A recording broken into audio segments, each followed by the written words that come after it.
Shalom, saudaraku yang terkasih di dalam Tuhan, pencinta renungan The Message. Pagi hari ini, renungan ini diambil dari 2 Timotius 3 ayat 2 yang berkata, manusia akan mencintai dirinya sendiri. Dan ayat yang selanjutnya adalah Matius 16 ayat 24 yang berkata, setiap orang yang mau mengikut aku, ia harus menyangkal diri. Saudaraku, dari ayat ini kita diingatkan bahwa manusia akan semakin hari semakin mencintai dirinya sendiri. Dan kalau mau mengikut Kristus, manusia tidak bisa semakin hari semakin mencintai dirinya, tetapi harus semakin mencintai Allah. Tetapi kalau kita lihat jujur dalam hari-hari hidup, salah satu penyakit jiwa paling berbahaya di zaman modern hari ini adalah NPD, Narcissistic Personality Disorder, alias gangguan kepribadian narsistik. Dunia modern hari ini memperparah dengan adanya sosial media. Karena di dalam dunia modern itu membangun budaya yang haus akan pengakuan. Coba ya, sosial media itu kan ditampilkan yang bagus, supaya diakui, supaya dipuji, supaya dianggap penting, supaya tervalidasi. Maka kalau generasi sekarang ini melihat orang ini wow atau tidak dari berapa follower orang ini, berapa likes-nya, centang biru apa enggak, itu semua menjadi hal yang dikejar orang-orang modern hari ini. Jadi secara tidak langsung kehidupan kita itu dinilai berdasarkan dari sosial media kita. Semakin banyak follower berarti orang ini orang penting, orang hebat, orang yang tervalidasi. Maka dunia mengejar itu semua. Dan mereka haus pengakuan, ingin dipuji, ingin dianggap penting, ingin hidup pokoknya demi validasi. Maka semua akan ditampilkan di sosial media orang itu. Dan tragisnya saudaraku, roh narsistik itu tidak hanya hidup di dunia saja, tetapi mulai masuk ke dalam gereja. Betul, ini mulai masuk dalam gereja. Wah, kelihatannya rohani, kelihatannya aktif ya melayani. Wah, kelihatannya cerdas Alkitabnya. Wah, kelihatannya dipakai Tuhan. Wah, kelihatannya hebat ya pelayanannya, menyanyinya. Semua hal apapun, khotbahnya, semuanya. Tetapi sesungguhnya pusat hidupnya dalam dia melakukan aktivitas agamawi itu bukan Kristus, melainkan dirinya sendiri. Saudaraku, inti kekristenan itu bukan sekedar ke gereja, pulang pergi gereja. Tetapi inti dari kekristenan itu adalah kematian manusia lama kita. Supaya Kristus itu nyata dalam hidup kita. Setuju ya Bapak Ibu ya? Ya saudaraku semua ya. Tetapi masalah terbesar manusia narsistik itu adalah dia tidak mau mati terhadap egonya. Karena itu kebutuhan utamanya. Mungkin saudara-saudari ingin tahu jelas apa sih pastor NPD itu. Oke, NPD secara klinis itu, secara psikologis ya, NPD adalah gangguan kepribadian yang ditandai dengan merasa dirinya hebat, merasa dirinya besar, haus pujian. Dia harus yang nomor satu pokoknya. Kurang empati, manipulatif, apalagi merasa paling benar dirinya, sulit terima kritik. Nah itu secara psikologis itu gangguannya begitu. Tapi secara klinis banyak narsisis sebenarnya rapuh batinnya. Mereka hanya sedang membangun istana palsu, atau boleh saya katakan mereka hanya sedang membangun kehebatan palsu. Mereka tampilkan di sosial media mereka foto-foto, video, apalagi kelihatannya glamour kehidupannya, baik-baik saja. Tujuannya untuk apa? Untuk menutupi luka penolakan yang ada di masa lalu mereka. Untuk apa lagi?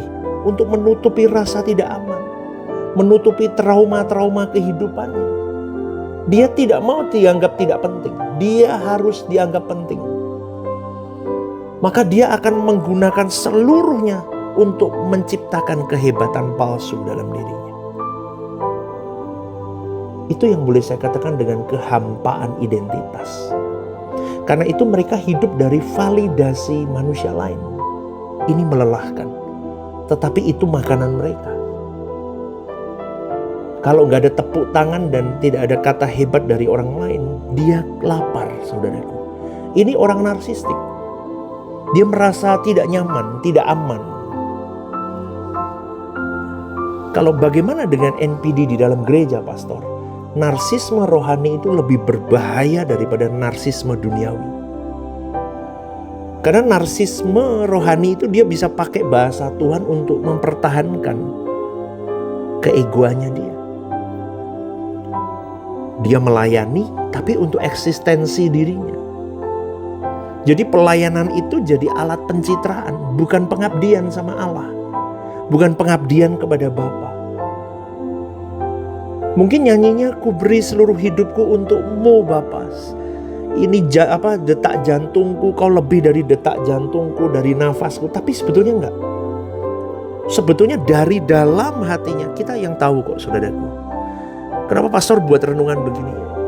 Banyak yang begini. Anda cek sendiri diri Anda, gak usah nilai orang.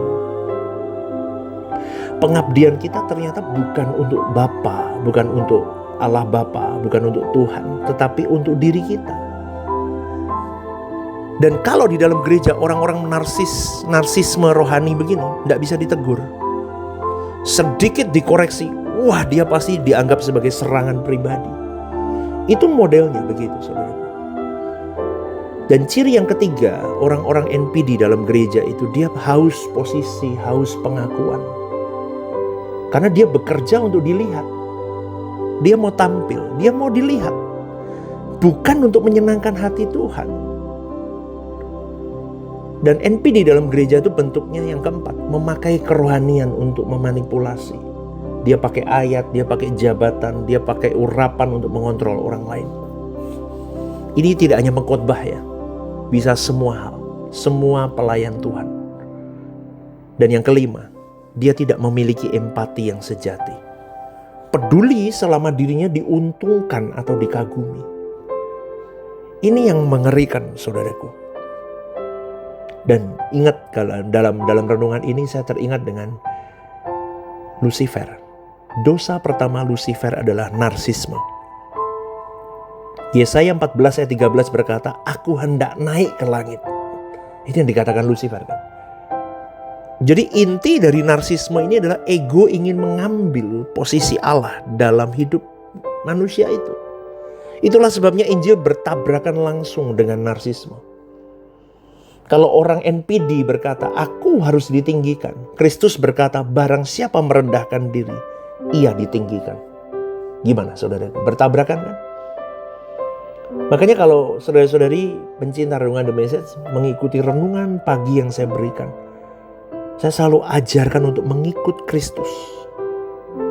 Karena di dalam iman kita, di dalam Kristus Yesus itu kita diajarkan bagaimana kita harus mati supaya kita baru hidup sesungguhnya. Biji itu harus mati baru bertunas. Tapi narsisme mempertahankan ego dan salib menghancurkan ego. Itu yang membedakan. Karena ego ingin mengambil posisi Allah dalam hidup seorang manusia. Saudaraku yang terkasih di dalam Tuhan, kekristenan sejati adalah proses manusia lama itu dibunuh, dimatikan supaya karakter Kristus itu lahir. Maka dari itu Tuhan itu mengizinkan penolakan, penghinaan, proses berat, ketidaknyamanan, kegagalan, pengkhianatan itu datang dalam hidupmu dan hidupku. Tujuannya apa? Untuk menghancurkan ego kita. Tapi orang narsistik membenci proses itu karena dia ingin jadi pusat. Tapi ingat baik-baik, tanpa kematian ego, kita tidak akan bisa serupa dengan Kristus Tuhan kita. Amin, saudaraku. Saya percaya setiap orang punya benih narsis. Tetapi bagaimana orang ini mengontrol benih narsis itu di dalam takut akan Tuhan, itu kelihatan. Mungkin kita semua dulu pernah narsis, betul ya? Kita pernah, jangan nilai orang, karena kita semua pasti pernah narsis, saudaraku. Tapi kita bisa tahu tanda orang ini mulai sembuh dari narsisme itu gimana? Yang pertama, orang itu bisa mengakui kesalahannya. Iya, aku salah dulu. Aturan aku gak perlu begini, aku gak perlu begitu. Itu tanda orang sembuh dari narsis. Yang kedua, biasanya orang sembuh dari narsis, dia tidak haus lagi pujian. Bodoh amat deh. Yang penting Tuhan dalam hidupku. Dan yang ketiga, saudaraku, orang yang sudah mulai sembuh dari narsisme, biasanya ditegur dia gak marah. Yang keempat, dia punya empati. Yang kelima, tidak iri melihat orang lain dipakai Tuhan sehebat apapun. Tidak bergeming dia. Dan orang-orang begini biasanya mulai hidup tulus di hadapan Allah. Dia bisa ngomong, hidupku hanya Engkau Tuhan. Hidupku hanya milik-Mu dan Kau tujuanku satu-satunya. Amin, saudaraku. Itu ciri orang yang sudah mulai sembuh. Orang yang mulai sembuh begitu. Maka yang boleh saya katakan pada renungan pagi hari ini, saudaraku, masalah terbesar gereja hari ini bukan kurangnya talenta orang-orang yang ada, melainkan terlalu banyak ego yang belum mati dalam setiap orang di dalamnya. Ingat ya, salib itu bukan simbol agama, tetapi salib adalah tempat untuk kita mengingat kita harus menghancurkan ego manusia lama kita. Dan selama kita masih hidup untuk diri kita sendiri, kita tidak mungkin hidup sepenuhnya untuk Kristus. Maka sekali lagi, saudaraku, saya rindu kepada kita semua. NPD itu bukan sekedar gangguan psikologis modern. Ini gambaran manusia yang sudah kehilangan Allah sebagai pusat hidupnya. Ingat ya, gereja ini hari ini tidak kekurangan orang pandai. Tidak kekurangan orang berbakat. Tidak kekurangan orang rohani secara penampilan. Tapi gereja kekurangan manusia yang mati terhadap egonya. Kalau gak percaya Anda lihat, kenapa di dalam gereja banyak orang ribut? Karena ego. Betul. Kenapa? Karena masih hidup dalam narsistik mereka ini. Ingat saudaraku, dan selama kita masih belum mematikan ego kita, Kristus belum sungguh-sungguh memerintah dalam hidupmu dan hidupku. Amin, saudaraku. Maka ayo mulai kita introspeksi diri. Kita mau benahi diri kita. Apakah aku masih menyimpan dan membesarkan benih-benih NPD dalam diriku atau tidak? Kalau ada, minta pemulihan daripada Roh Kudus. Minta tuntunan Roh Kudus. Dan kita berjuang bareng. Tujuannya apa? Supaya tempat dimanapun Tuhan letakkan kita bisa jadi berkat, bukan maksiat. Amin ya saudaraku ya. GSKI Rehoboth Semarang, One Vision, One Heart for Harvesting. Tuhan memberkati. Shalom saudaraku yang terkasih di dalam Tuhan. Ada program baru yang bernama Are You Okay?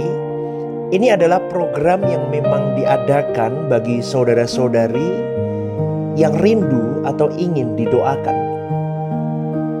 Mungkin saudara-saudari sedang mengalami pergumulan-pergumulan hidup yang sulit, yang berat, menghadapi masalah-masalah yang tidak mudah. Saudara-saudari bisa klik di formulir online yang tertera atau scan barcode di situ. Anda bisa tuliskan di sana apa yang menjadi pergumulan masalah Anda yang ingin didoakan. Tujuannya satu, Anda tidak merasa sendiri. Saya sendiri akan mendoakan beserta tim yang akan menangani ini. Saya akan mendoakan di dalam mesbah-mesbah doa kami. Tujuannya satu, supaya saudara-saudari merasa ada yang support, tidak sendirian berjalan menghadapi beratnya kehidupan ini. Ini kerinduan saya, kita berbagi kasih secara nyata.